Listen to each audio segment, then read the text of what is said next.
Banyak manusia yang berdoa meminta diberi rezeki. Sayangnya, padahal ada banyak jenis rezeki lainnya yang tak selalu berbentuk harta benda. Hendaknya kita meminta diberikan rezeki yang paling tinggi, rezeki yang paling utama, dan rezeki yang paling sempurna. Syekh Profesor Muhammad Mutawalli Asy-Sya'rawi mengatakan, harta adalah rezeki yang paling rendah, afiah adalah rezeki yang paling tinggi, anak soleh adalah rezeki yang paling utama, sedangkan ridha Allah adalah rezeki yang paling sempurna. Mari kita bahas satu persatu. Yang pertama, harta adalah tingkatan rezeki yang paling rendah. Uang yang kita cari, harta yang kita kumpulkan bersusah payah, ternyata itu hanyalah rezeki dengan tingkatan paling rendah. Banyak orang yang mengorbankan waktu dan tenaganya untuk mengumpulkan uang dan harta benda. Ketika pandangan manusia tentang rezeki hanya terbatas pada harta, ia baru berada dalam taraf yang masih sangat dasar. Pada dasarnya semua manusia menghendaki harta, bahkan ingin harta yang banyak dan melimpah. Ini merupakan keinginan natural pada umumnya setiap manusia. Pandangan manusia yang hanya mengetahui harta sebagai rezeki dan sebagai tolak ukur semata, artinya ia masih berada dalam tingkatan duniawi murni, tidak mengenal aspek ukhrawi, hanya memiliki sisi material dan tidak memiliki sisi spiritual. Yang kedua, afiah adalah tingkatan rezeki yang paling tinggi.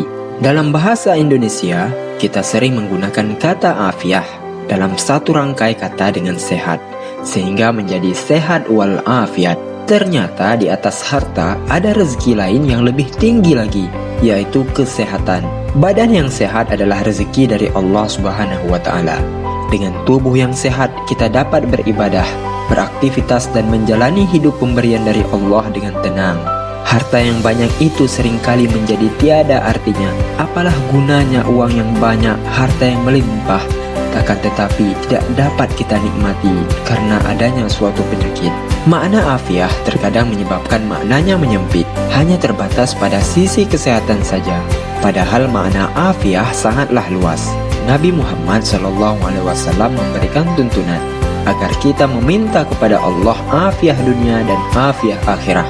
Afiah di dunia mencakup keselamatan dari berbagai musibah, fitnah, bencana, penyakit, dan hal-hal buruk lainnya yang terjadi di dunia ini. Sedangkan afiah di akhirat mencakup keselamatan dari siksa setelah kematian, seperti siksa kubur, siksa neraka, dan kengerian yang terjadi antara keduanya, hisab, dan kesulitan-kesulitan lainnya. Yang ketiga, rezeki yang paling utama adalah anak-anak soleh. Setelah kesehatan yang merupakan rezeki paling tinggi, ternyata di atasnya ada lagi rezeki yang paling utama, yaitu memiliki anak-anak yang soleh dan solihah. Alangkah beruntungnya orang tua yang mempunyai anak yang soleh dan solihah, yang selalu taat menjalankan agama, dan yang selalu mendoakan orang tuanya. Dalam Islam, anak soleh memiliki kedudukan yang istimewa. Ia merupakan aset berharga bagi orang tuanya. Disebutkan dalam sebuah hadis bahwa doa anak yang soleh akan menjadi sumber pahala ketika orang tuanya telah tiada. Anak soleh dan solihah ternyata membawa keistimewaan bagi kedua orang tuanya. Bentuk keistimewaan yang ditawarkan oleh anak soleh dan solihah berupa amal jariah, amal yang tidak akan terputus pahalanya meski telah meninggal dunia. Segala amal baik yang dikerjakan oleh mereka akan menjadi tabungan pahala bagi orang tuanya di alam kubur kelak. Dan yang keempat, rezeki yang paling sempurna adalah ridha Allah. Dari banyak macam rezeki, ternyata ridha Allah lah yang paling sempurna. Ia mengalahkan segalanya, sampai-sampai para ulama mengatakan ridha Allah adalah kenikmatan di atas segala kenikmatan.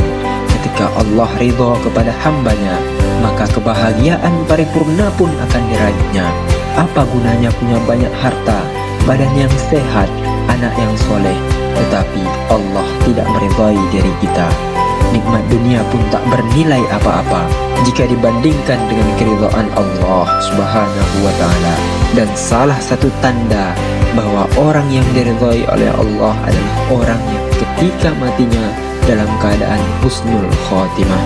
Itulah mati yang paling beruntung. Sahabat brilian, konten ini hanya sebagai pengingat bagi diri pribadi dan bagi siapapun yang melihatnya, agar kita selalu mengingat dan selalu bersyukur atas limpahan rezeki Allah Subhanahu wa Ta'ala yang telah diberikan kepada kita semua. Wallahu a'lam bishawab.